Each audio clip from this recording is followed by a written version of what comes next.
Hi, everybody. Welcome back to Fallen Angels. You guys are the angels, and you fell into my channel, so I'm gonna get right to it. I'm gonna get the videos ready and rolling and shutting the fuck up. Here we go. Paul really died and was replaced, who would be in on it? The obvious people, the other Beatles. But even they weren't completely free. They were managed, guided, and controlled. Every appearance carefully orchestrated. Then, there's Paul's girlfriend at the time, Jane Asher.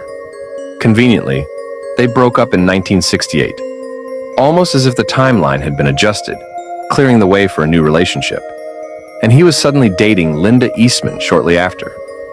A subtle but telling change in his personal life. And then there's Brian Epstein, the gatekeeper of the band, the man who controlled access, contracts, and public image, suddenly gone in 1967, officially an accidental death. But the timing is curious, to say the least. Without Epstein, the band's private world was now accessible to others, insiders with control, motive, and the ability to maintain the illusion. The pieces fit eerily well. The management of appearances, the quick shift in Paul's relationships, and the sudden removal of the man who kept the Beatles' inner workings guarded. It all sets the stage for a new Paul to quietly step into the spotlight, while the world never noticed. So who really benefited from Brian Epstein's death? One name stands out: Neil Aspinall. He'd been there from the very beginning, the loyal roadie who traveled everywhere with the band, the man who knew their habits, secrets, and schedules better than anyone else. He was also Paul's old friend from Liverpool, the one person who could smooth over the cracks if something changed. After Epstein's sudden death, it was Neil who quietly stepped into power. He was soon running Apple Corps, the company that controlled the Beatles' money, image, and business. From roadie to boss, almost overnight. Was that his reward? His price of silence? A deal to help keep the illusion alive, to make the world believe that nothing had changed, even if everything had? But why? Why go to all that trouble? Simple. Money. The Beatles were the biggest band in the world, and the machine behind them couldn't afford to stop. There were contracts, albums, and global releases already lined up.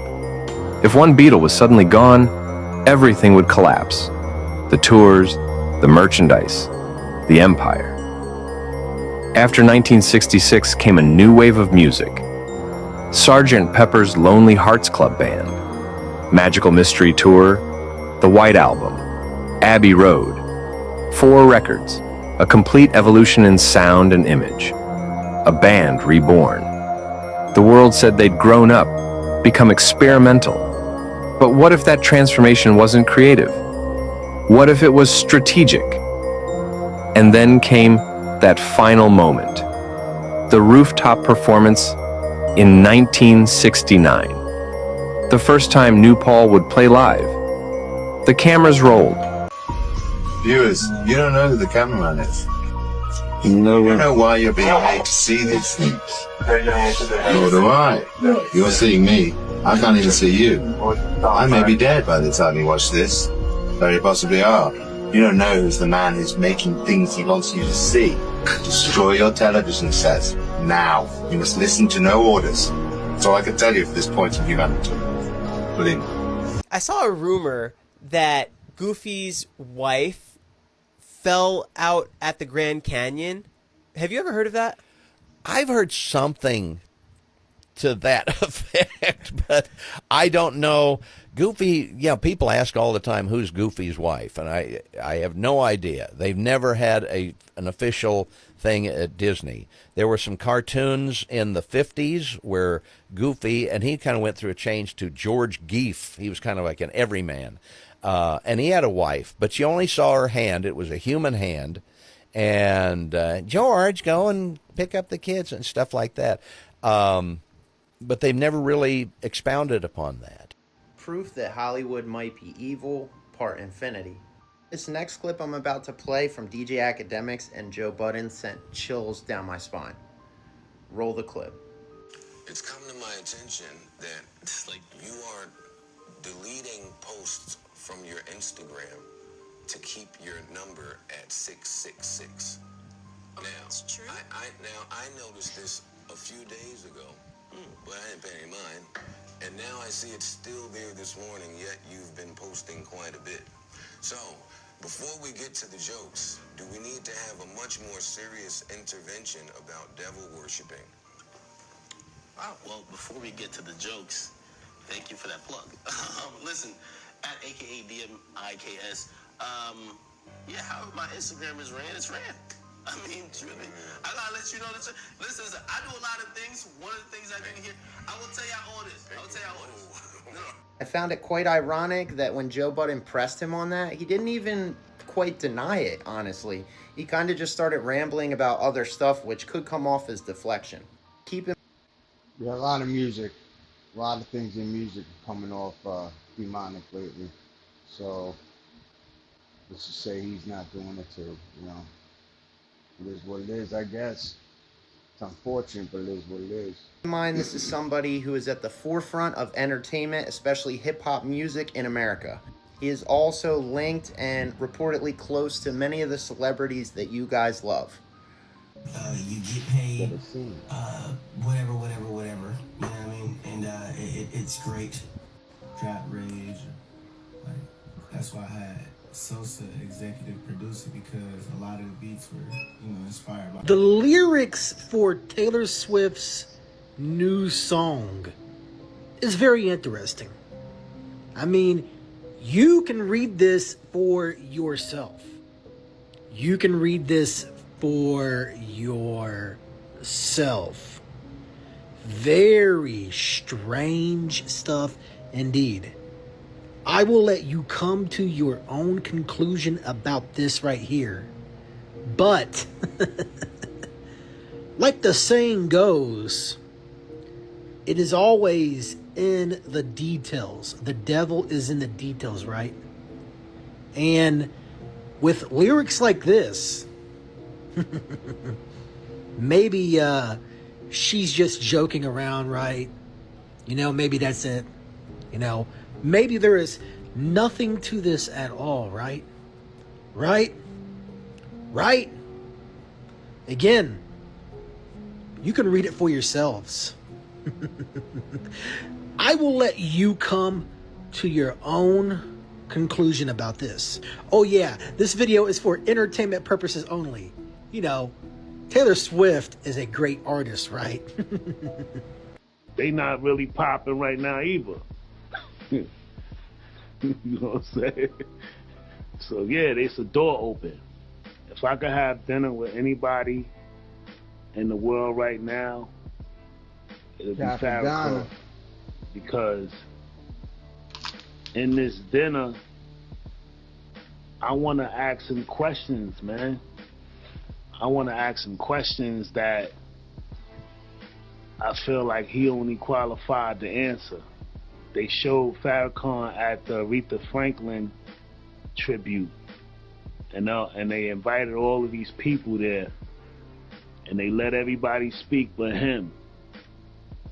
And he sat there, and the way he was sitting, it spoke so many volumes that they couldn't even keep the camera off him, and he wasn't even speaking. Now, mind you, he never said a word. He took that with a grain of salt, and he stood there. His posture was God, man. And then on top of that, it was like they did mad interviews after that on him sitting there. They want to know, why was he there? Why was he there? He speaks out against Jews. He does this. He does that. Well, what are you doing now? Nothing. And you still shooting at him. See what I'm saying? They could have killed him a long time ago. But he's still alive. I just want to talk to him. I spoke to him. I've been to his house before. I went to his house and I sat in there. I had 3 questions, but I didn't want to ask him because I knew he already knew what I was going to ask him. Instead, he told me about when he got abducted and got on the ship and met up with Elijah Muhammad. And he said he had 3 questions for Elijah. And he said, Elijah was like, don't even ask me what you trying to ask me. Go tell Gaddafi that America is gonna kill him. Everything he's doing with Beyonce, he wanted to do it with someone else. He didn't even really like her. She's just the most cooperative. See? Right. With Aaliyah specifically, Yeah. was part of the reason they... Well, she rejected him. And people see you together, they assume that, you know, you're dating or you're with that person. Then that's not the case with Jay and I. Do you think part of with Aaliyah was to usher in Beyonce? Well, it was definitely the great alternative move. Right. And like I said, she was the most cooperative. Z Unplugged, that legendary concert that he tries to shroud in secrecy, even still to this day, though it made him, and the only person's name that they said after his was mine. I bet Jaguar, she's pretty amazing. Yeah, her voice is incredible, right? Technically, that makes that show more mine than his, since I was only supposed to be a background singer. And yet, my legendary vocals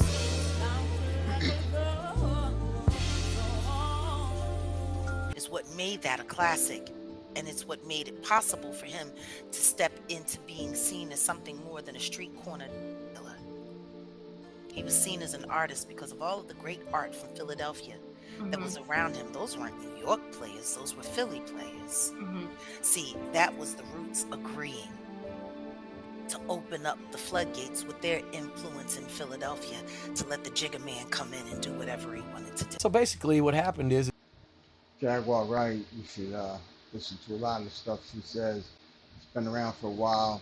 She's predicted or said at least a lot of stuff where people were just like, nah, you know, knowing her, and then it came true. Well, it was always true, you know, and she was right the whole time. So shout out to Jaguar Wright. is that I found out that everything about being famous is artificial. When I woke up the next day, I changed my phone number. I left. I went to another house. Nobody knew where I was. I left all my friends that I basically grew up with in high school and shit, you know. And I was like, I got to start over. And it was hard. I was lonely. You're all in the world alone. So basically what happened is that I found out that everything about being famous is artificial. And you know, when you go out there, you're just, that's the way people view you. You're a product on the shelf. They can pull you off. This whole life is bullshit because every time I get off a plane, I come home, I'm just normal Rob. So for me, yeah, it didn't kill me and it made me strong. I still to this day listen to Ice Ice Baby. I don't care. I love that song. To the extreme, I rock a mic like a vandal, light up a stage and then wax a chump like a candle.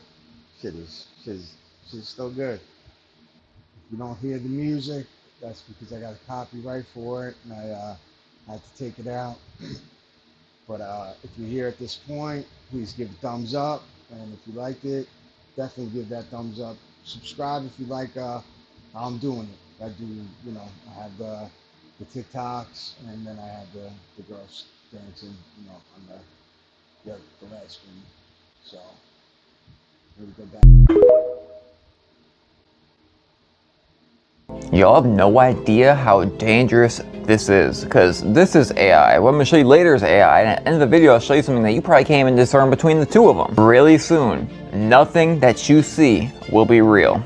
Not on your phone, and not in the sky. Get to that in a minute. We are officially at the point where you cannot differentiate AI videos from real videos. If you say you know, then you're lying.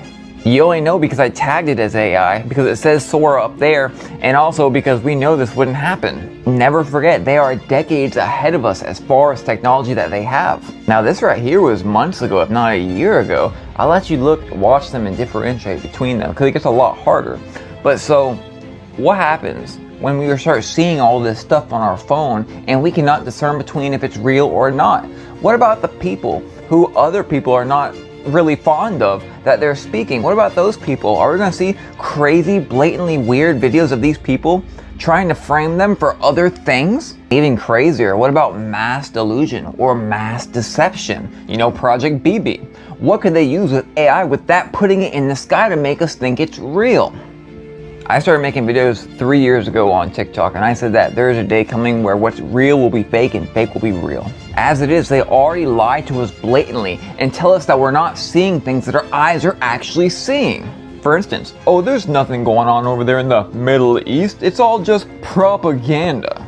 Don't believe anything unless it comes directly from their page. But feels like some people in the world, like some dark and powerful people, know what's going on and they're not telling the rest of us. I don't know if I'm the only person that's feeling that. It always feels like there's something bigger and eviler in the distance hiding behind something that's kind of laughing a little. And this just felt like the pinnacle of the horn of whatever creature that is. You all see Diddy getting 4 years. Yo, Vaughn, he's a good person to watch and kind of believe him. I definitely believe him. But it's listening to steady stuff. What I see is a bomb that hasn't gone off yet. When he walks out of that cell, 4 of the biggest stars on the planet are gonna face total chaos. Number 1, Jay-Z. They built their empires side by side, shared money, stages, and silence. But their business history ain't clean. Word is, Diddy kept receipts, contracts, secret meetings, under-the-table deals. If those files ever leak, that untouchable image won't survive. Number 2, Kanye West. Their collabs were legendary. Their fights even louder. People close to Diddy say he knows Yaz's wildest nights, the ones that never made headlines. If that chaos ever goes public, the internet's gonna melt. Number 3, Drake early in his career, Diddy helped shape his rise. Then they clashed and somehow made peace.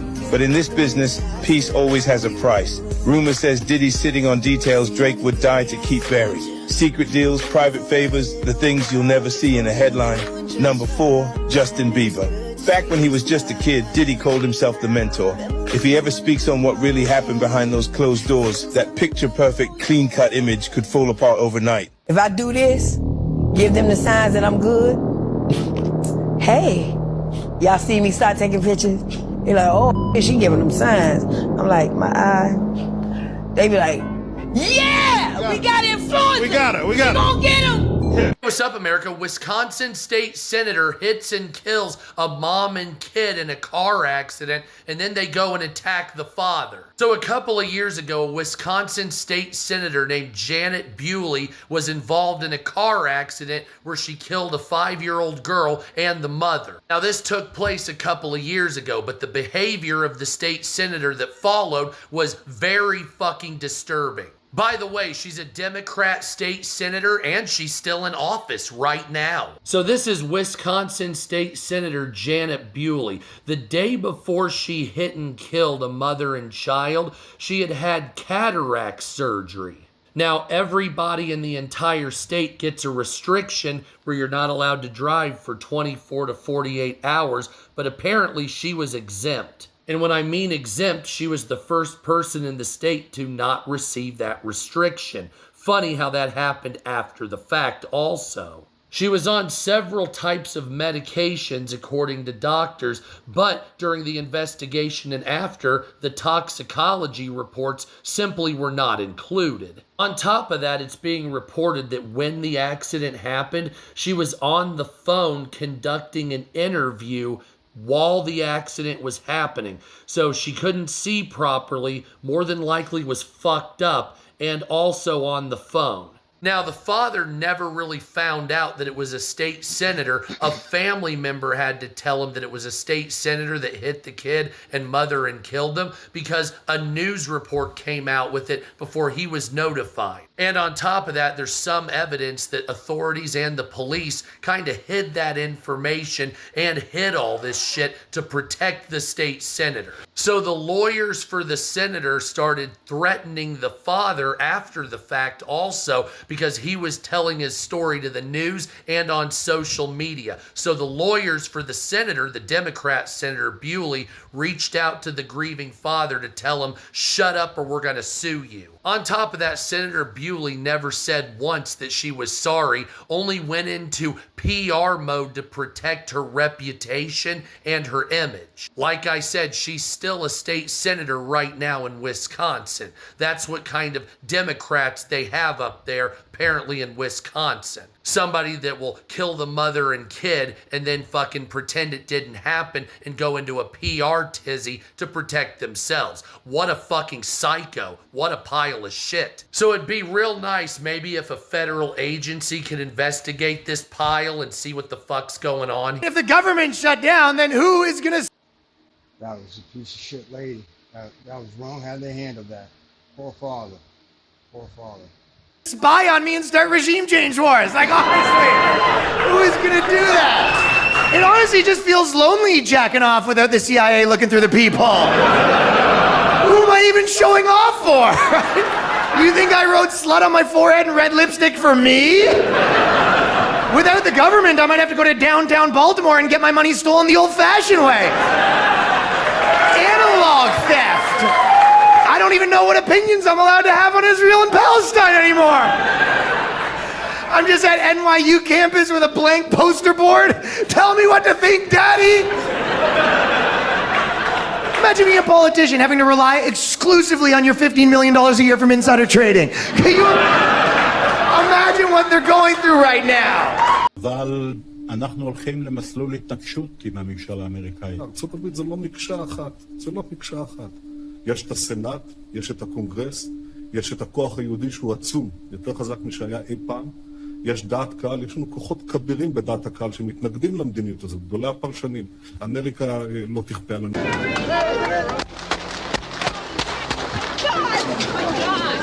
6 shots were fired in just 1.5 seconds. Secret Service agents quickly rushed Reagan to the hospital to save his life. Why was the shooter later found not guilty? On March 30, 1981, the 69th day of his presidency, Reagan was attending a construction industry conference at the Washington Hilton Hotel. He had just finished his speech and was preparing to leave the hotel to return to the White House. Hundreds of citizens had gathered outside. Reagan slowed his pace, smiling and waving to the people there. Then the unexpected assassination attempt happened suddenly. Chaos broke out instantly. The Secret Service reaction was incredibly fast. They immediately tackled the gunman and controlled the scene. In slow motion, the first bullet hit White House Press Secretary James Brady in the head. The second hit District of Columbia Police Officer Thomas Delahunty. The fourth bullet struck Secret Service agent Tim McCarthy in the lower chest. The fifth hit the bulletproof glass of the car door. The sixth shot hit the door,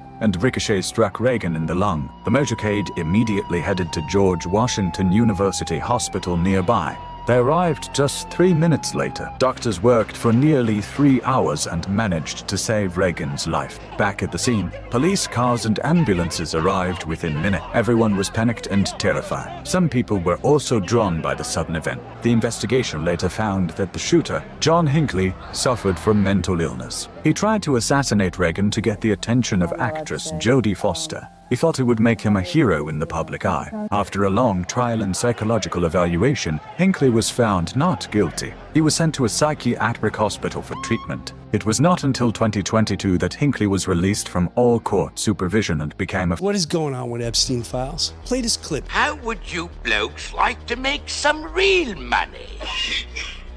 Well, and who do we have to, Nothing like that. I'm collecting stupid little boys. The disobedient ones what play hooky from school. Oh. And I takes them to Pleasure Island. Ah, Pleasure Island. They never come back as boys. This is Pinocchio. This is Disney. The people in charge right now, do you know how the majority of people feel right now? You said, when I get in, absolutely, I'm gonna release the files. The other guy was like, who has them? The FBI. As soon as I'm in there, I'm releasing Epstein files. Oh, I'm gonna release the file. When I get in there, absolutely, I'll release the file. You made us look stupid!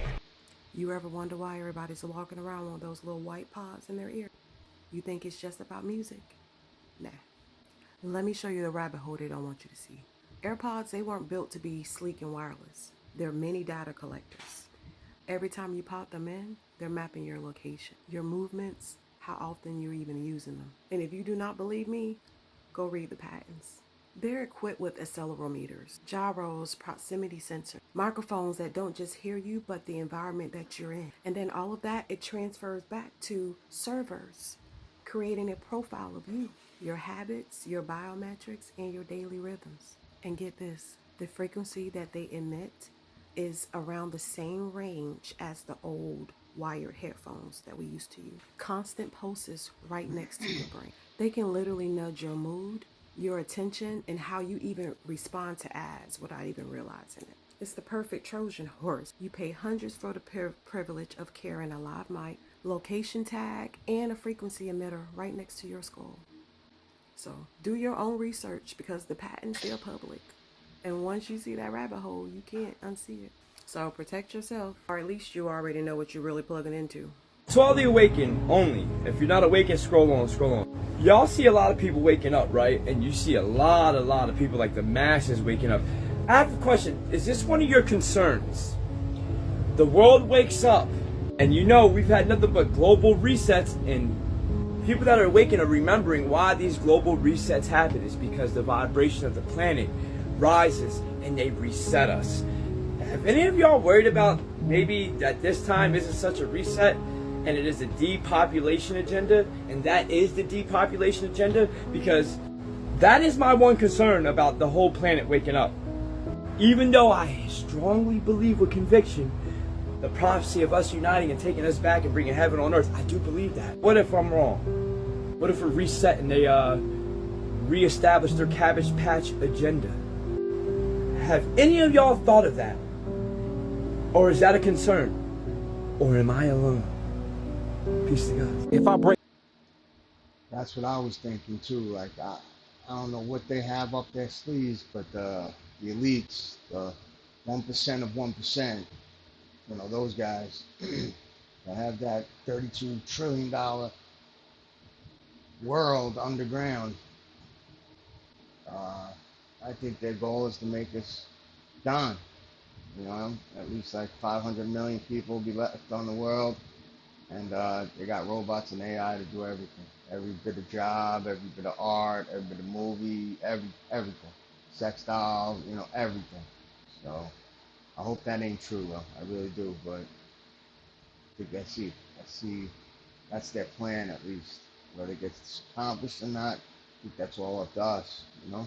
This phone open right now, and I pulled out my chip. It is called a living grid. So if you look at the difference between cities and grids inside of computer chips and cell phone chips, they look the same way. It's called a matrix. These are prison systems. The ancient Africans and the ancient Hindus call it feng shui. So based off of structure, and that's why the Masons or the Knights Templars, when they built certain things with cornerstones, notice they only use limestones, granite, and marble. You see that? They always use lining of copper and gold, and they put different structures physically in certain places because they knew that that would change the infrastructure and the energy in the room. It's where you get the word logos from. That's a logo right there, the Yaki Awaken logo, but that emits its own frequency by the shape and the color of it. Same thing when you look at a picture or when you hear the word. Word mean logo. So just like you can speak things and speak energy on somebody, you can build energy on somebody too. There's a reason why they call it a prison cell, and you have something called a biological cell inside your body. And certain things can't make it out of themselves. That's the reason why cells are the way they is. That's why they're the space they is, because this does something psychologically to your mind. Notice if you look at older homes, they base models and the template that they was built off of look totally different from the homes today. And notice all the homes back then was built and made with brick. Notice most of them had some type of antenna that went into the sky. They call them cathedrals. And they generated electricity. Notice how they do our homes now. You get more flat roofs or more roofs like this. So structures, shape, and vibration all bring in a certain type of frequency. So yeah, feng shui is real. This continent with the adjoining islands is generally supposed to have been anciently unknown. Though there are not wanting some who will have even the continent itself to be no other than the Isla Atlantis of the ancients. So I thought you may find that interesting. Yes, America is Atlantis. The legends of Atlantis were of America. This map is from 1705. still depicting California as an island. And as you can tell, the entire west coast of North America is still yet to be mapped out. This map here, 1705 by Nicholas Defer, shows the island of California and shows the sea. And on this map, it's called Mar de California, or Carolinas. Never seen it called the Carolinas on this map. And the Pacific still known as Mar del Sur, the South Sea. So now we're up to the 1700s and California is still an island. On the most accurate maps, California is depicted as an island. On inaccurate maps, especially those used as propaganda, there is a landmass that connects the west coast of America to Asia. And I would be remiss if I didn't mention the fact that some of these maps do not show California as an island, and they do show California as a peninsula. However, it is not the same as the Baja California Peninsula based upon the depiction on the map. So even the maps that do not depict California as an island show the entirety of California, Baja included, as a large peninsula, south of San Diego. And these are some of the lesser accurate maps. So now I want to get up into the time where the map starts to change. 1724 map by Guillaume de Ile. This is one of the first maps that does not depict California as an island. And we can also see that the rest of the continent still is not discovered, nor the entirety of the Mississippi map. This map is from 17. How did we miss this? So without even getting into the fact that they're already covering up the spot where Charlie was shot with concrete, what is up with this trap door here? So this video I'm about to show makes it seem like there is some kind of projectile that is coming up from below. Now if you look, you can clearly see that there is something there. And by the angle it's going, it kind of matches up. So we've all seen the video of this individual using Charlie's chair, which is evidence, by the way, to remove the cameras behind Charlie or the SD cards from within the cameras. And of course, we would all love to see that footage. And by the way, this individual was spotted on someone else's footage standing here immediately after the incident talking to someone on the phone. Apparently, Candace Owens was able to identify this individual and even reached out to them regarding the footage. Just let me have the footage. I'm like, just send me the footage. I'm not going to publish it. I just want to see it.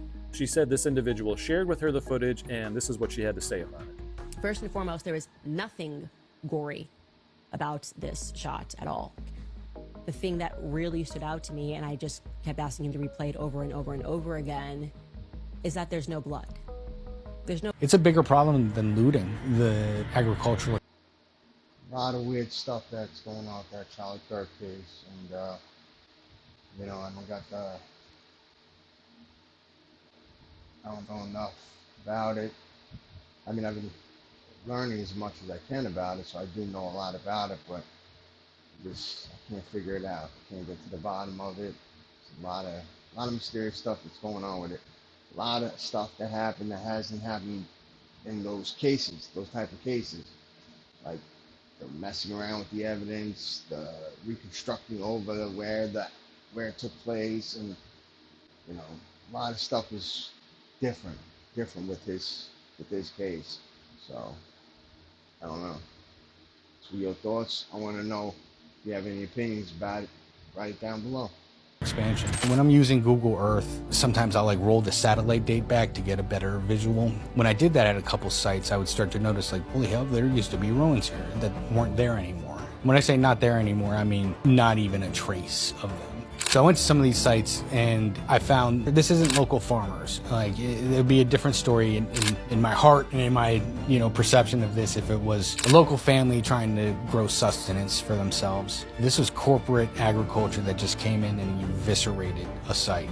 And there's no research on it, there's no documentation on it. A little no-name site somewhere that nobody's paying attention about just kind of gets eradicated and nobody's any the wiser. Problem with that, for me as a researcher and as somebody who not only is whatever was there is completely lost, but I'm also thinking about alignments. You know, how did this align to that and that? You know, this was a cultural tapestry and network, and when we lose one, who knows what other information we lose about. In today's episode of Weird Shit Victorian People Did, eating mummies? In the medieval times, there was an Arabic tar used for healing called mumia. The Europeans mistranslated that to mummy, and apothecaries started grinding up real mummies from Egypt and selling it as medicine. It was considered a cure-all for things like headaches, stomach issues, epilepsy, and bleeding. Even royalty used it. So with this new market for mummies, trade between Egypt and Europe boomed. The only problem was that supply started to run low. So they had to start making fake mummies from executed criminals. Eventually, during the 17 and 1800s, science and medicine had evolved and people stopped believing in mummy medicine. Egyptomania grew. Wealthy Victorians had mummy unwrapping parties where they would sometimes taste the resin or dust, believing that it still had mythical powers. It became entertainment and a status symbol. Mark Twain once wrote while he was in Egypt that you could buy a mummy for basically nothing. So cheap that people used mummies instead of firewood on steam trains when coal was scarce. By the late 1800s, scientists finally came to the realization that this was crazy. It was superstitious and barbaric. So mummies became museum artifacts. But the damage was done. Thousands of ancient remains had been destroyed. So yeah, a small translation mistake led to hundreds of years of Europeans eating corpses. The Victorians just made that into a party. History's stranger than you think. Follow for more stories like this. The average World Fair had an electric tower. That electric tower was pumping gallons upon gallons of water from Niagara Falls. And you can see how impressive this architecture is for 1901. And the water that was actually pumped from this tower was actually purified through copper, which was lined throughout the tower. And people would actually drink the water from this tower. And the water was said to be the most mineral rich and pure water anyone had ever seen. And so you start to ask the questions that they were building this in 1901, or was it actually the case that it was founded in 1901? And the water was also said to go through a hydrogen process through the tower, and the water would become very alkaline and hydrogen rich, and so people would even bathe in the water that was pumped through this tower. And they would then become instantaneously healed through this water and how alkaline it was. And they even try and say this was a temporary structure, because shortly after the World Fair it was destroyed and erased. As we know from most narratives, during World War I or World War II, these things are destroyed, because technology like this often harnessed free energy and was always a threat to the elite, like the Rockefellers and the Morgans. And so these electric towers were removed because they had the ability to heal people. And this was a threat to the system. You know that gopher wood? Totally agree. Totally agree. And I believe there's been stuff in the Americas and we found a lot of it. And claim that we built it or constructed it or reconstructed it or, you know, whatnot. And I believe a lot of stuff is here from old technology. And like the guy said, you know, the Rockefellers, JP Morgans and all them, they didn't want the free energy out there. And even not that long ago, you know, anybody who comes out with the cars that run on water or, you know, stuff like that, they wind up getting killed, suicide, quotations, or what, however else, you know, they just disappear. So. Wood is only native to the Americas. With the ark in Asia is that Asia doesn't have gopher wood. And we know that the Most High told Noah to build the ark using gopher wood. Gopher wood is only native to Florida. This was the smoking gun, one could say. Because gopher wood really only grows apparently in Florida and Georgia. So you're telling me that Noah is hanging out in Georgia and Florida. We look further into the book of Jasher. It tells us that Canada is where the Tower of Babylon was, which is why you see Babylon next to the trading centers. The Bible also talks about 7 great rivers, which match identically with the rivers that we have in America. Not to mention the Sea of Reeds that Moses led his people through. Keep in mind there's more billionaires in California, New York, and Miami, or Florida than any other places in the world. Keep in mind a lot of them know this information, but they've hidden it from you. They have removed this information. Same thing that they've been doing to this spot over here with all this W-A-T-E-R, if I can say that. They plan to do again here in what you might call good old Jerusalem. That's the plan, at least. Because whoever holds the levies holds the power to damn the nation. Hence the term damn nation. And another word for Troy is also going to be Jerusalem. Did you know that? We know what their plan is. But anyways, I would get high up, probably like 6,000 feet, and I would just kind of avoid these areas. Because we know that the vengeance of the Most High it's a difficult wrath to handle. But we also now know that all of these people are guilty of treason against the Most High. It's also why we ended up making y'all the Bible Health Book. Don't worry about tomorrow. Tomorrow is going to take care of itself. Worry about your temple that he gave you. Smart words.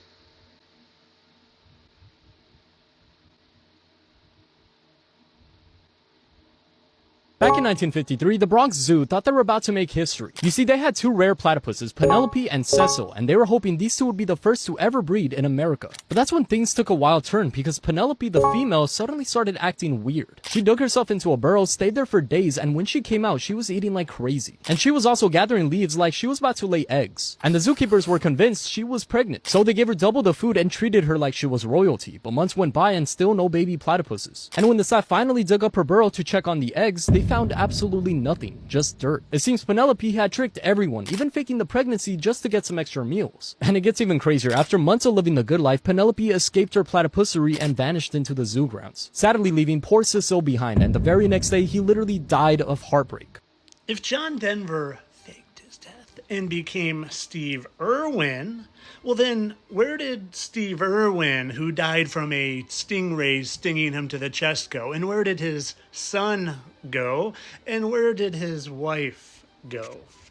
Well, me and my former self, thanks to a friend and subscriber, Rose, we're going to break it all down to you, because we found someone else who just happens to like animals just as much as the crocodile hunter Steve Irwin. And well, if that's not enough for you, let me just quickly catch you up on my old video I did where Steve Irwin has this 1, 2, 3 little pyramid facial markings, and well, John Denver has 1, 2, 3 exact little pyramid facial markings as well. And as I said, my friend and subscriber Rose just happened to turn my attention to a man named Steve Backshall, who even has the same first name as Steve Irwin, the crocodile hunter. And well, he's an animal activist from the UK, and he just happens to like to get down and dirty with the animals. And he just happens to make some pretty similar facial expressions as well. But so what if their name's both Steve and they make similar facial expressions and get excited the same way and lay on the ground with animals the same way? It's not like they really look that much alike. Well, are you sure?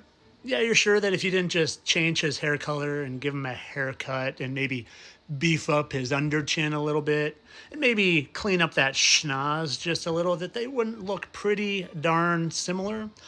Well, I wonder if there are any identifying markers that might cue us in on if they're the same person. Do you think? Do you think maybe those exist? How would you look at those two? How amazingly coincidental. But I wonder if there's more, because Steve, like I said, he had an entire family, a wife, a son. Here's this Steve's son and wife, and here's this Steve's wife. They look a little different, like the hair color is different, and well, she's smiling a little bigger, but maybe it will still match pretty darn well. Huh. Imagine that. But I wonder if there are any identifying markers on them. Oh, look at that. What a coincidence. Just total coincidence, people. They don't really ever fake their deaths and take on new roles because they can live longer than the rest of us. But he had a son, right? He had a son. Where's his son? Where's his son? Oh, but he's got a daughter. He has a daughter. And I wonder if they have any identifying marks. How interesting. How interesting. Almost looks like those chins could be the same. But of course, this is all for entertainment purposes, people. I don't really think that they sacrifice their kids, not by killing them, but by having them change genders as a nod to Baphomet or Lucifer. And I don't think that they really consume stuff that sounds like Abrina Brome rhymes with Abrina Brome to give them longer, much longer youthfulness and even age reduce them. I mean, they would never fake their deaths. So you didn't realize they weren't aging like the rest of us. Nah, that's ridiculous. Entertainment only. You know, we learned a lot about Diddy during this whole trial. All night we would play fight undercovers. Is it any surprise that he wants to spend his time incarcerated at Fort Dix?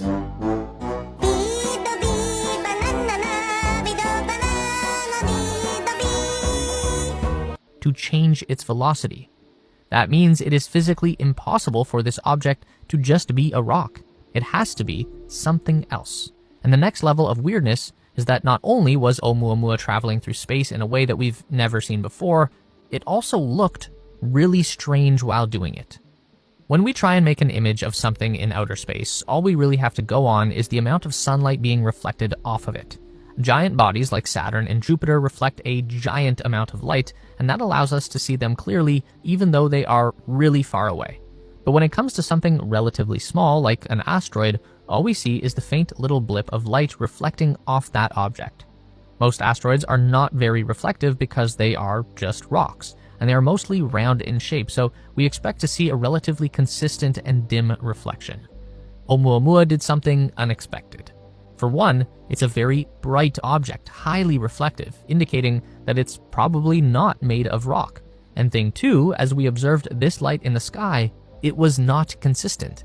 It was pulsing from bright to dim and back again once every 7 hours, meaning that the object can't be round like an asteroid. We are seeing a long side and a short side. This led astronomers to the unlikely conclusion that the object was probably long and narrow, like a cigar, and it was slowly tumbling end over end as it moved through space.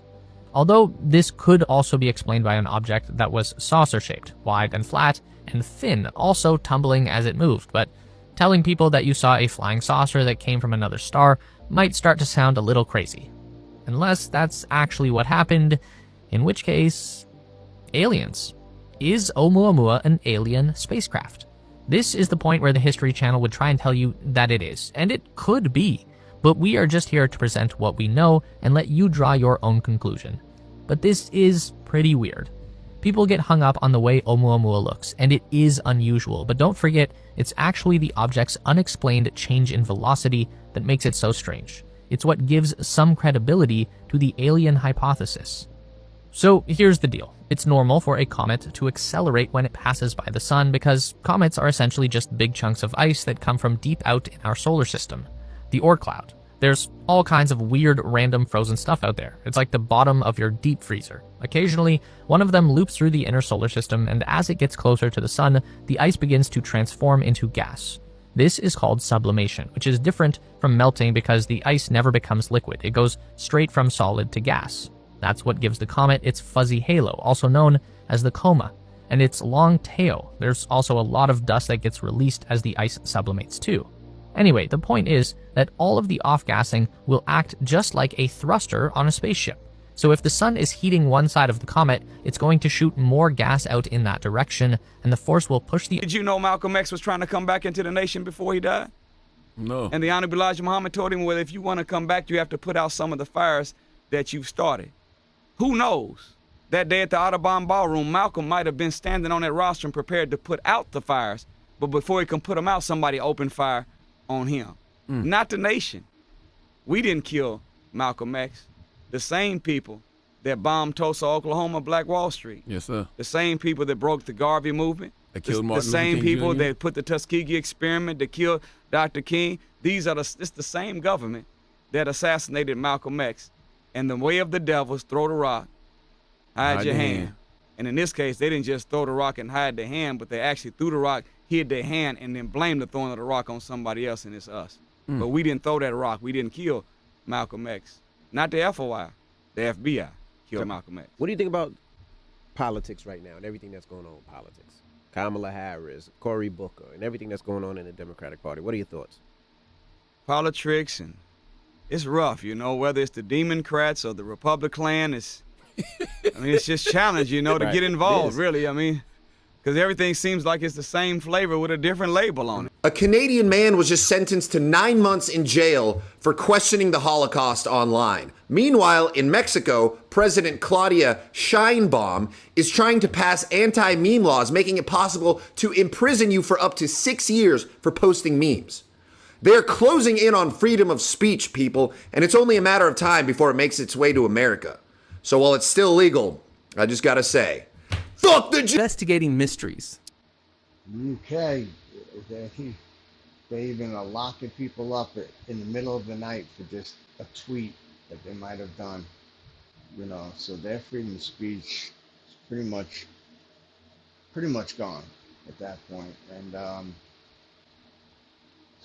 it's a testing ground. It's working our way to America, and if we don't fight back, you know, the right way, you know, and do something, it's just gonna happen to us too. So hopefully it don't, because without freedom of speech, that's the first thing gone.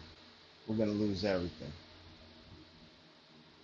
The 18 lost years of Jesus' life. In the Bible, there's a time jump from Jesus at age 12 straight to age 30. This entire period is simply not recorded in the text the church considers official, and that's where the theories begin. Some believe Jesus traveled to India, coming into contact with traditions like Hinduism and Buddhism. There are even historical documents found in the Ladakh region that speak of a man named Isa, possibly the name Jesus was known by there. But that's not the only theory. There's also the claim that he ended up in Japan. In the small village of Shingo, locals believe Jesus lived there after the crucifixion. And not only that, according to them, Jesus got married, had 3 daughters, and lived to the age of 109, being buried in the village itself. Today, around 20,000 people live in Shingo, and they firmly insist that Jesus' tomb is there. Of course, there's no concrete proof, but it's certainly one of the most bizarre and intriguing theories about his life. He sends me a picture of a handprint of one of these entities that's under the skin of the experiencer.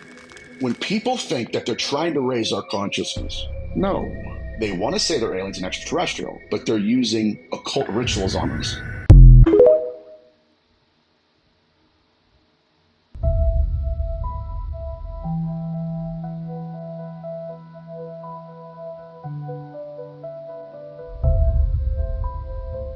Have you seen mysterious drones flying at night near your community? Listen to Obscurum, Invasion of the Drones, wherever you get your podcasts. I've made hundreds of TikToks about super famous people from all throughout history who use drugs. People you wouldn't believe possible. Super dignified, super respectable, even a pope. The Oracle of Delphi was marinating in psychoactive fumes when she advised Greek kings on their most important decisions. The Book of Revelation was written, some scholars believe, while St. John was tripping on powerful psychotropic mushrooms. William Shakespeare was a stoner. Archaeologists found pipes encrusted with cannabis in his backyard garden. And Steve Jobs said that taking LSD helped him to invent the Apple computer. You owe it to yourself to read my book, Human History on Drugs, to find out how drugs have, for better or for worse, helped shape world history. Trust me, you'll be happy you did. You ever wonder why Rosh Hashanah and Yom Kippur are days that kids get off from school? When majority of the population doesn't practice that religion? In fact, no other religion gets that. Not Muslims or Christians.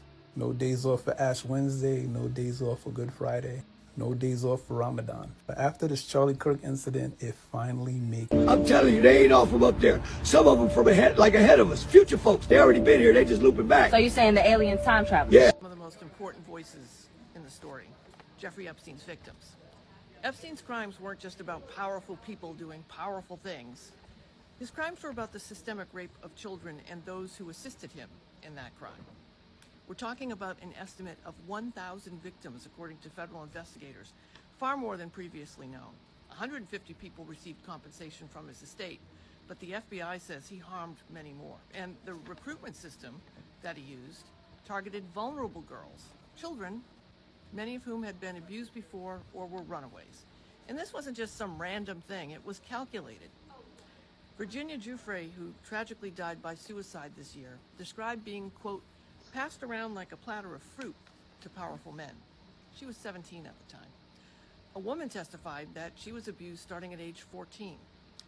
And she said about Epstein's convicted accomplice, Ghislaine Maxwell, money will not ever fix what that woman did to me. Everybody needs to be documenting what's happening in Portland, Oregon, and sharing it everywhere. TikTok has taken down Portland, Oregon as a location that you can tag. They have taken down the tags, they've taken down the locations. They are actively trying to remove views of videos from Portland. There is a massive resistance going on in Portland right now, and I bet you don't know about it. Thousands of people, I'm not joking. ICE is attacking the police in Portland. The police. ICE is attacking the police. They pepper sprayed the police. They are beating people, they're shooting people, they are spraying them with pepper spray. I want to be absolutely clear about something. ICE is not working with the local police. I have no doubt that the local police have been told to work with ICE, but ICE is attacking them. I repeat, ICE is attacking local law enforcement in Portland, Oregon. TikTok is not showing videos of these things. The location of Portland, Oregon has been removed from TikTok. The tag has been removed from TikTok. Spread the word. Dogs barking? Well, you're hearing it here. Yeah. So, I think that's crazy. That's the first I'm hearing of it.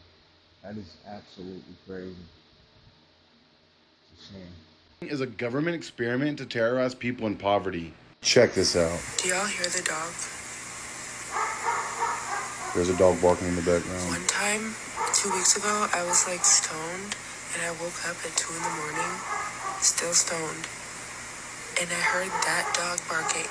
And the way it barking, it just sounded exactly the same pitch every time, like. And I got really creeped out because I started to feel like, what if the dog barking is a government experiment and it's really just someone playing a dog barking over a loudspeaker? Almost like it's pre-recorded. Like terrorizing low-income neighborhoods so that we can't have peace. Like, this is literally how I was thinking. It's not that far-fetched of a theory. And I swear, I bet you that is real in some way. It's like the movie They Clone Tyrone. Check it out. That's not a real dog.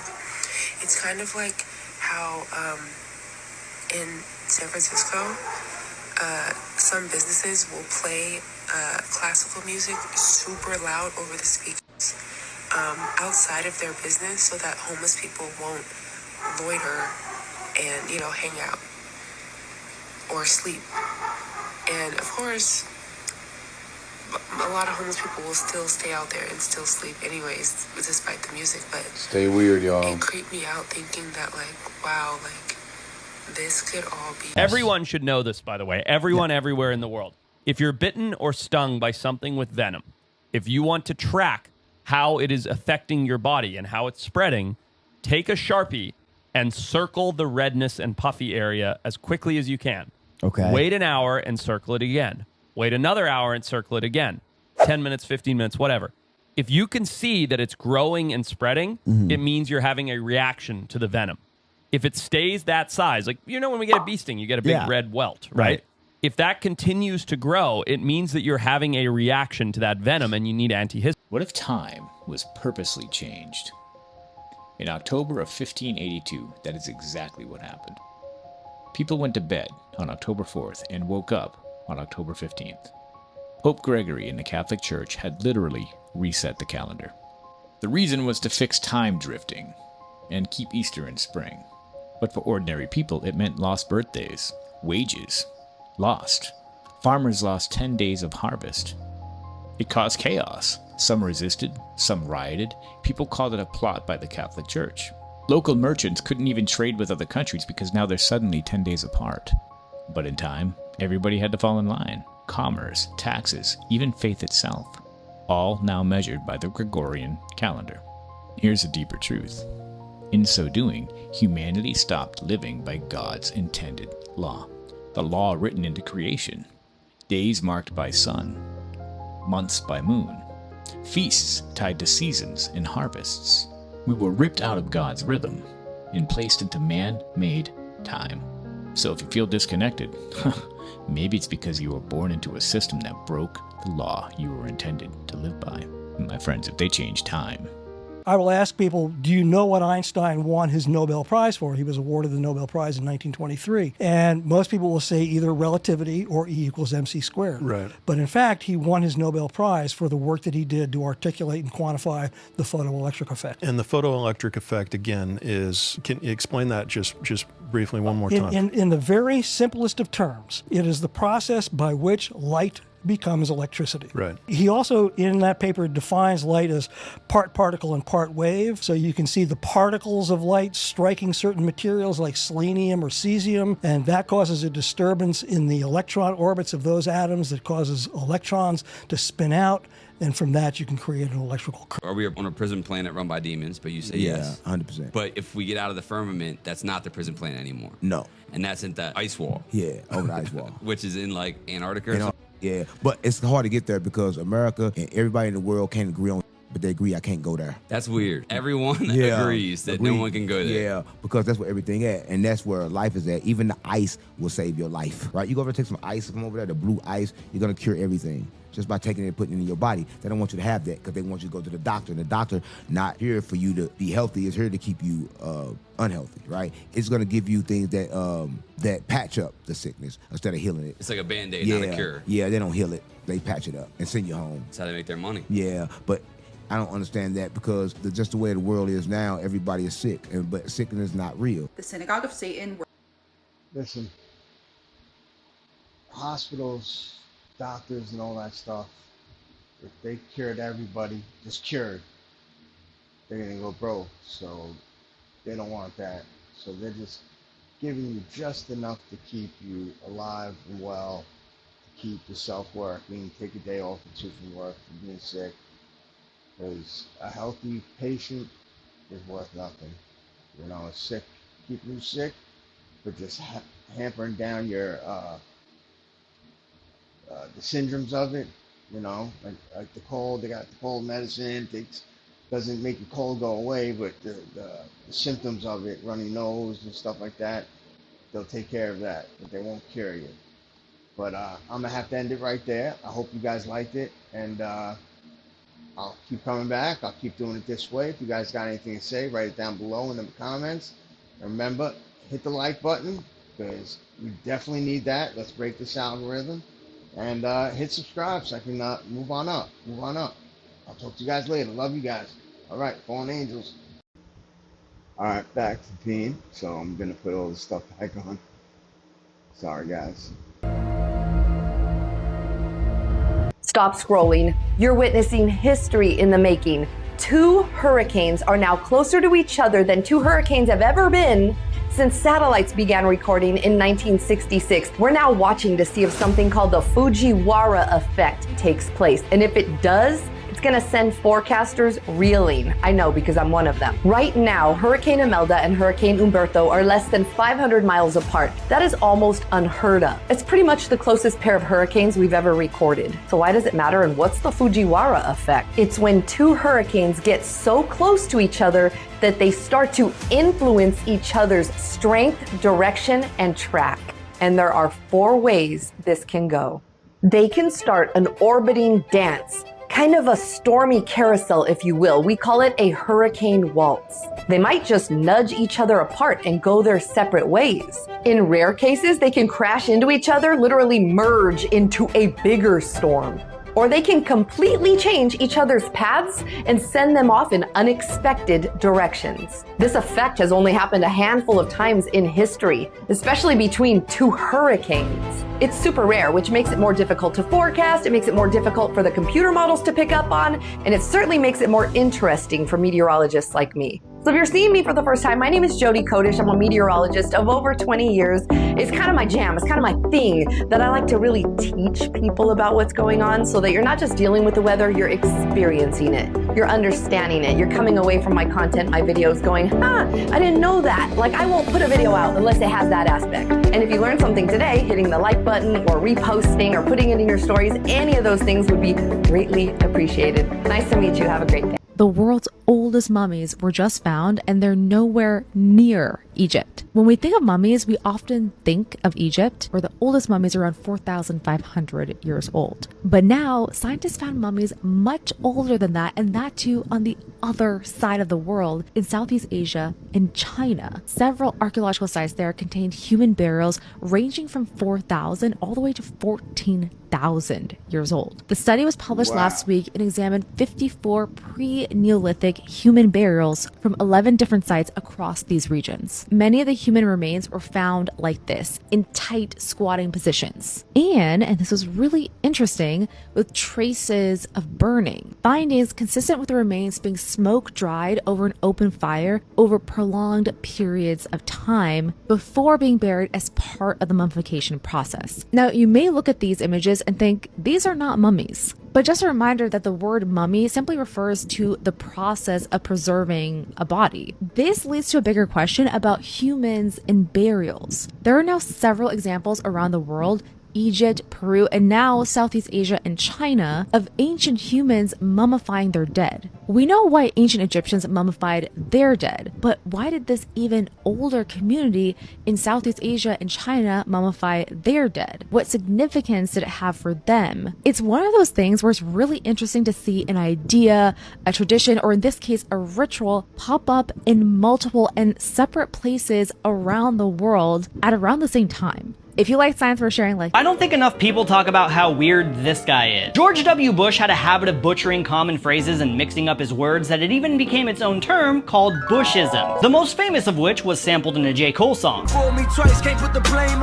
But a couple of my other favorite Bushisms is they misunderestimated me, which isn't a word, and I think we can agree the past is over. I also love I'm the decider and I decide what's best. He also had the largest swing in approval rating for any president, hitting an all-time high of 90% after September 11th and bottoming out at just 25% after the 2008 financial crisis. He was also the head cheerleader in high school and continued cheering at Yale, which isn't weird, but it's weird in the context of today where a lot of people are pissed at the Vikings for having male cheerleaders. In fact, he's not even the only president to be a male cheerleader. So was FDR, Dwight D. Eisenhower, and even Ronald Reagan. But that's probably why he had the reflexes to dodge not only one, but two shoes thrown at him. But aside from all that, he's the only president to have an MBA, the only president to own a baseball team, and the only president to ever choke on and almost die from eating a pretzel. Victor, Christina, Jeremy, we're going to the moon. To me, what does this all boil down to? And that is answering. Watch Fahrenheit 9/11 by Michael Moore. You'll see it was all planned. It was one airplane, not two. Second building, it was an explosion. The people who were there, on the ground, seen it, said they didn't see no second airplane, just an explosion. So it was a controlled thing. Because all the gold was really left there for a while, not Fort Knox. So, and the gold came up missing. So. Some of the biggest questions of our time. Questions like, are we alone? We can answer that by going to Mars in the future, and this mission can be the first step in bringing that answer back to Team Humanity. This is a test mission, and it was highlighted up there. I know this week NASA has said that we're going to open the launch window in early February, and we just do not anchor on dates. We are going to launch when this vehicle is ready, when this team is ready, and we are going to go execute this mission to the best of our abilities. When we get off the planet, we might come right back home. We might spend 3 or 4 days around Earth. We might go to the moon. That's where we want to go, but it is a test mission, and we are ready for every scenario as we ride this amazing space launch system in the Orion spacecraft 250,000 miles away. It's going to be amazing.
wondered what the oldest animal is that we've ever discovered? Well, if you haven't, you're definitely wondering it now, so let's talk about it. Maybe it's an elephant. They live for a long time, right? Or maybe it's a whale. Those also live for a long time. Nope, not an elephant or a whale. It's something much, much more exciting. Are you ready for this? Behold, the oldest animal ever discovered.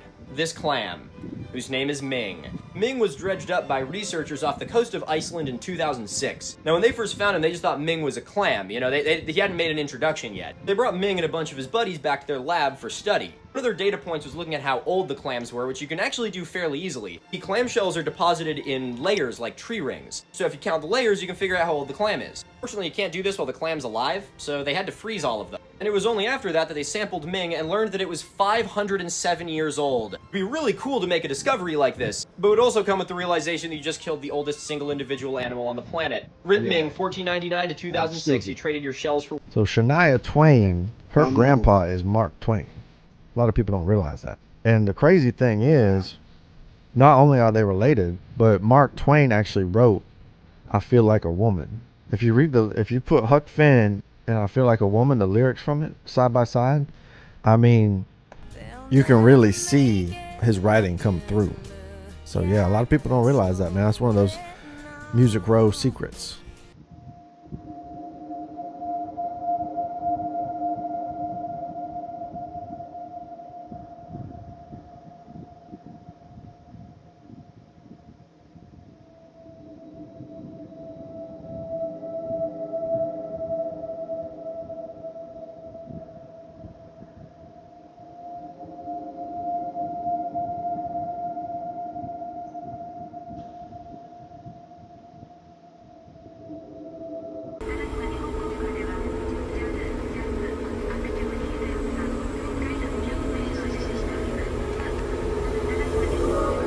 Children are vanishing in Ohio. In just the first half of 2023, over 1,000 kids were reported missing in Cleveland and the surrounding area. That's almost 20 children a week disappearing. And in May 2025 alone, one child went missing every single day in Northeast Ohio. Authorities say many cases are runaways, but local officials have admitted this surge is unlike anything they've ever seen. What's even more alarming is locals say most of the cases make little noise nationally. No Amber Alerts are issued and no breaking news segments. Just concerned parents left with lots. Makes me feel like the government's involved, or those people that like pizza. You know what I mean? I think that's starting to happen. There's no Amber Alerts.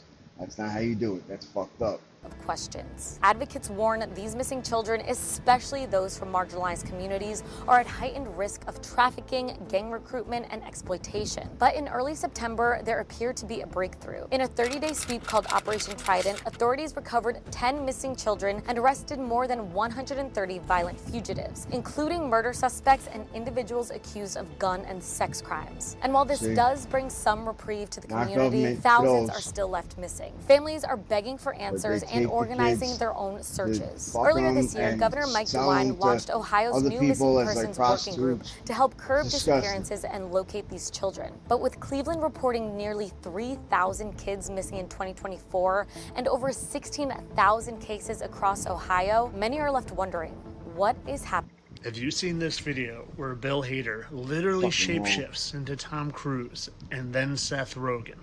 Check it out. And I go, yeah, you know, I'm friends with Judd Apatow and Seth Rogen, and they went to your house and went, yes. They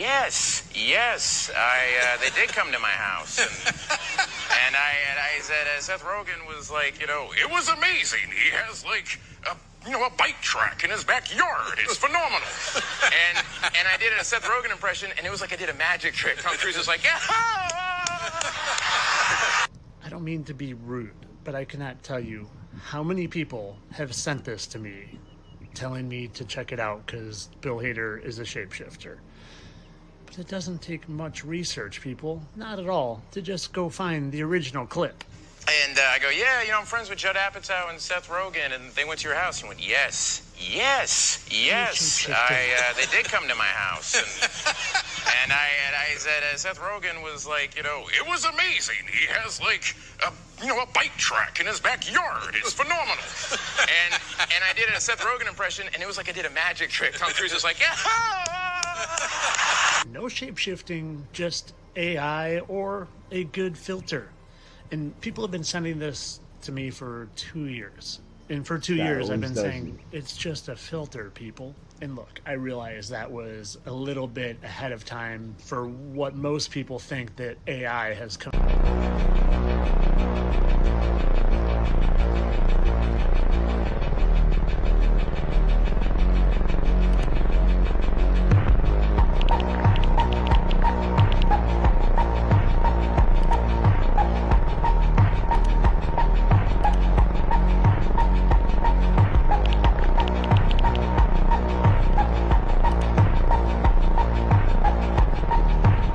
Grand leveler.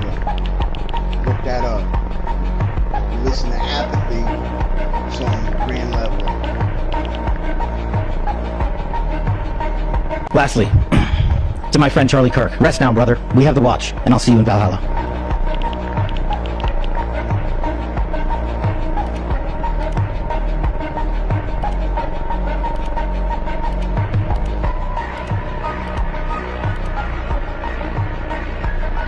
And I'll see you in Valhalla. So we have some breaking news on, of all people, Marilyn Monroe. Now, the man who autopsied Marilyn says the official story is wrong, and for 60 years he wasn't allowed to tell the truth.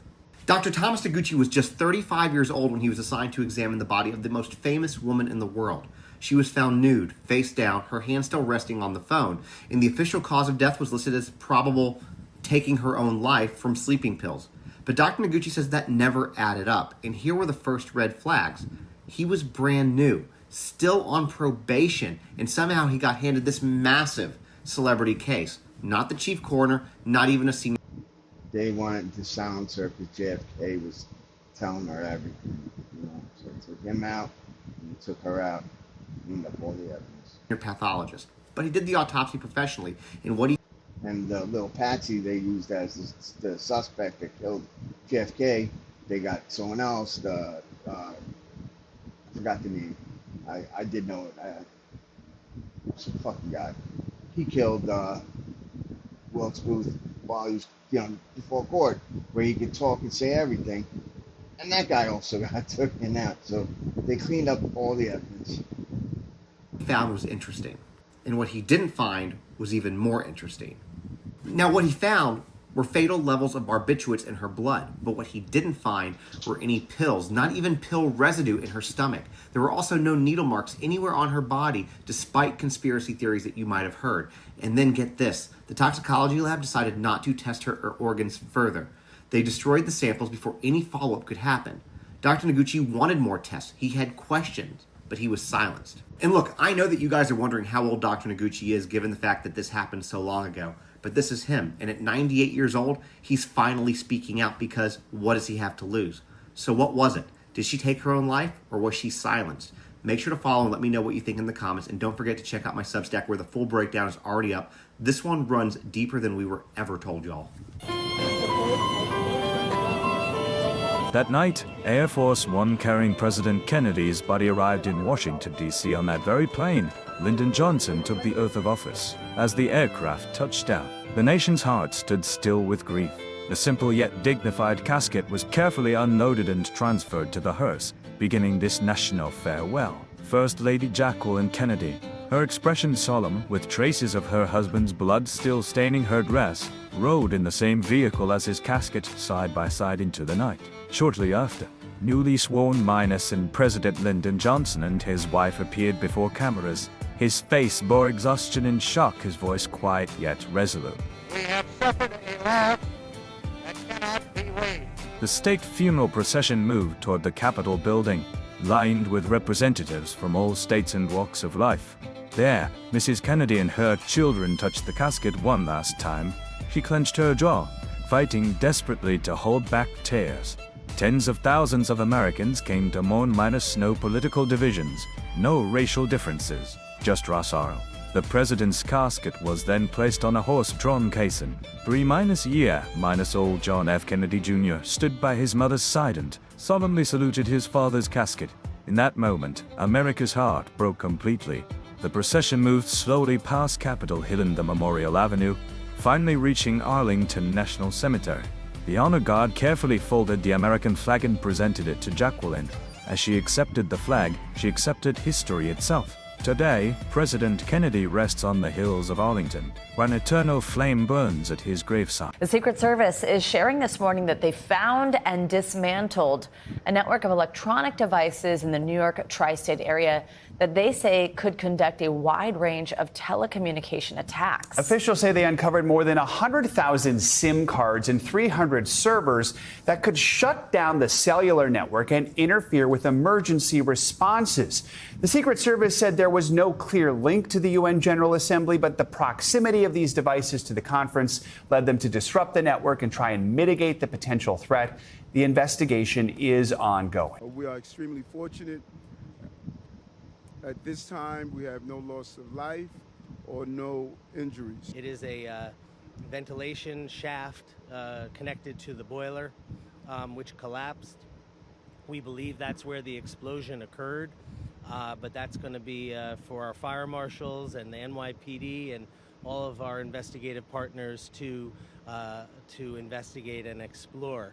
We have building inspectors that are inspecting the foundation of the building and inspecting all of the apartments in the affected areas to make sure that the building is structurally sound for people that live in those. This is an old image of Chicago, and a lot of people are just awestruck by how perfect it looks. But one thing I'm more interested in is the lighting. Back in the day, we used to have sodium lights, which is why the atmosphere felt orange and comfortable. Ever since we switched to LED lights, the atmosphere has felt clinical, almost like we're being surveyed. And that's exactly the point of these lights. Yes, it's better for illumination, but it's also better for security cameras to catch you on camera. This type of lighting doesn't provide enough details for the camera to pick up specific details of people. But looking back at this image, another thing I think about is the light pollution. If you were born and raised in this environment, what are the odds you've ever even seen a star besides the sun? There's a lot of children who live in cities who aren't interested in space, and it's because they can't see it. They literally don't know what they're missing out on because they're never in an environment to actually see the stars. This image represents it perfectly. The closer you are to the city, the more light pollution blocking out what you can see above you. But the further away you get from that light pollution, the more clear the cosmos becomes. Holy cow, folks, the FDA has approved a new medication to treat chronic spontaneous urticaria, also known as chronic hives,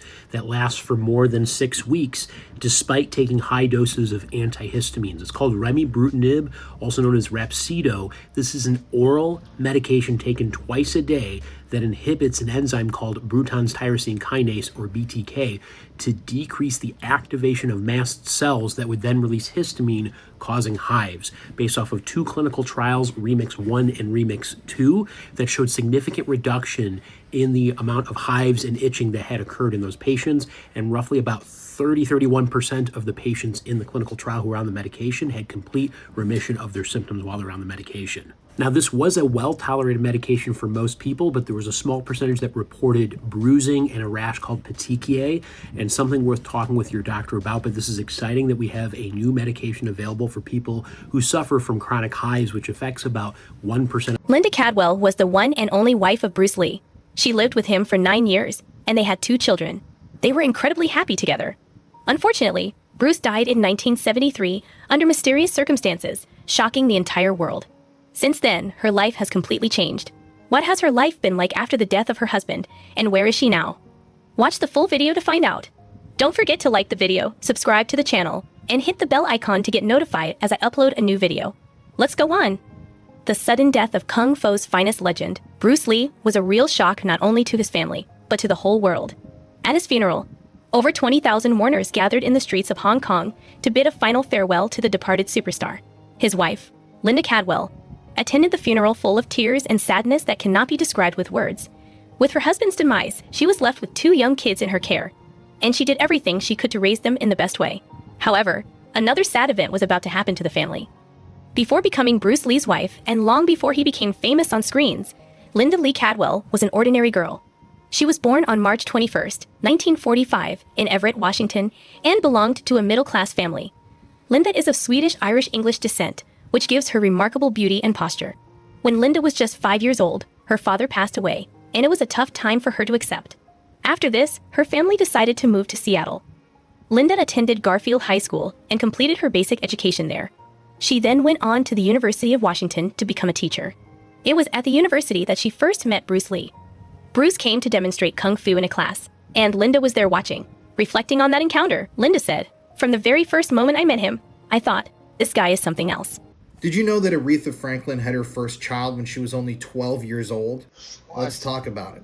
Aretha Franklin was known by her nickname the Queen of Soul while she was alive, and she's regarded by many people to have been one of the best singers and vocalists of all time.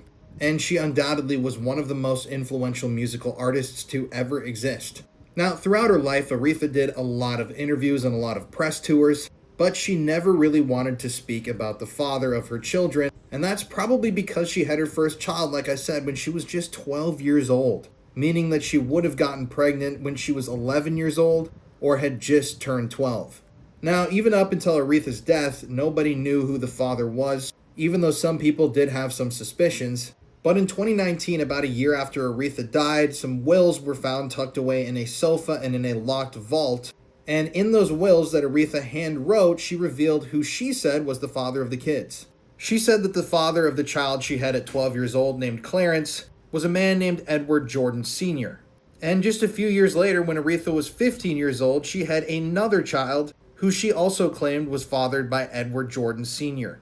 It's almost impossible to find any information about Edward Jordan, but in the wills, Aretha states that Edward Jordan Sr. should receive no part of the estate. She actually underlines the no for emphasis 2 different times, which to a lot of people showed that she wanted no association with this man.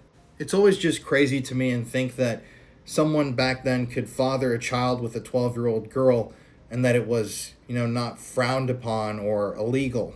Like I said, I couldn't track down exactly how old the father actually would have been at the time, but I've seen people state online that there was an age gap between the two, which by modern standards would have obviously made this entire thing very illegal.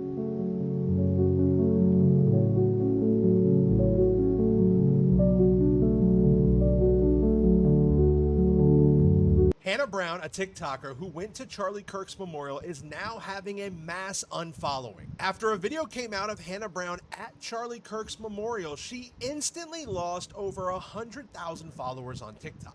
After everybody started spreading that video around, she decided to make a statement on her TikTok account that has almost 20 million views right now, where she said she is not MAGA and she only went to pay respects to a man who was taken out and had a wife and kids and did not deserve to lose his life. She explained in her video that her decision was not political to go to Charlie Kirk's memorial. It was about what she called basic human compassion. Hannah said what disturbed her the most wasn't Charlie Kirk's politics, but the way that social media was celebrating his passing.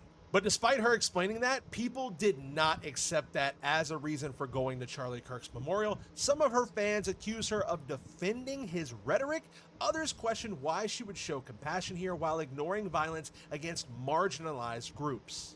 And in the week since that video came out, she has went from 955,000 followers all the way down to 750K, but surprisingly has bounced back to 879,000 followers on TikTok, which has led tons of people to start claiming in videos that she is actually buying followers for her account.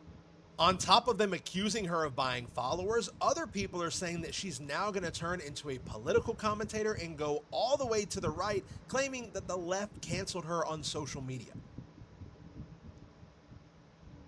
Now,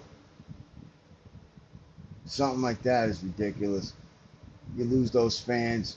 Those fans weren't really your fans anyway, because if you can't unpolitically pay respects like a normal human being, having empathy for someone who died because there's a family and a child that's involved, they have to be hurt and suffer. That's just normal human empathy. To lose those followers, she didn't need them then. That's ridiculous. She even said it was not political. I was just paying respects because it's a shame. And I think it's a shame too. So if I lose followers for thinking it's a shame, just having empathy for just death and a woman and a child, really the child, because they're saying stuff about their wife.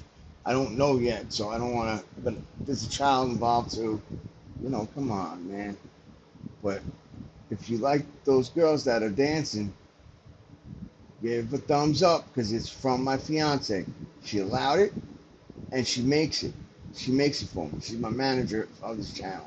So please, thumbs up, and it'll only take a second. Hit the subscribe.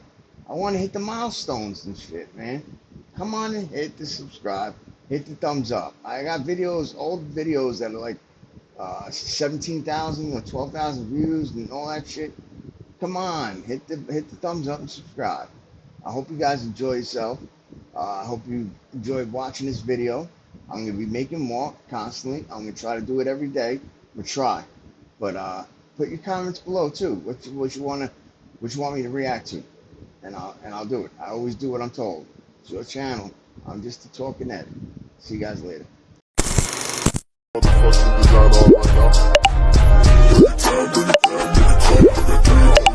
it down,